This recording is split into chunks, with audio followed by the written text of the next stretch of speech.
দেখেছেন বিগত আন্দোলন সংগ্রামে 17টি বছর আমরা কিভাবে দাগনভূঞাতে 1-1.5 লোক নিয়ে পুলিশ এবং ছাত্রলীগের মোকাবিলা করে মিছিল মিটিং করেছিলাম। তাই আজকে আমার আহ্বান, আমাদের প্রিয় অভিভাবক দেশ নায়ক তারেক রহমানের দৃষ্টি আকর্ষণ করছে।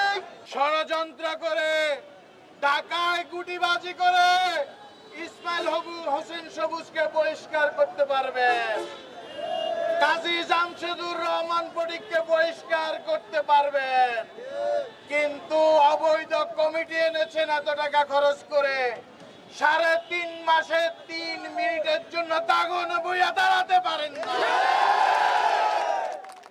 পুরো দাগনভূঞা ত্যাগী এবং বঞ্চিত নেতা কর্মীদের দখলে ছিল, আছে, থাকবে ইনশাআল্লাহ।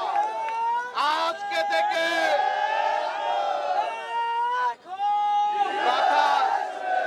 কথা বাড়াবো না। রমজানের দিন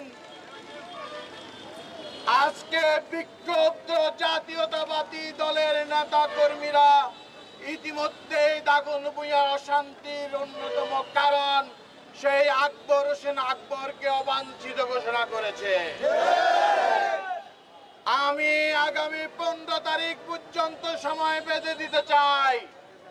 এই সময়ের মধ্যে যদি ফটিক সবুজ সহ যাদেরকে বহিষ্কার করা হয়েছে তাদের বহিষ্কার আদেশ প্রত্যাহার করা না হয়, আর বিএনপির যে অবৈধ কমিটি সেই কমিটি বিলুপ্ত করা না হয়, তাহলে জাতীয়তাবাদী দল বিএনপি এবং তার ত্যাগী নেতা কর্মীরা বৃহত্তর আন্দোলনের ঘোষণা করবে।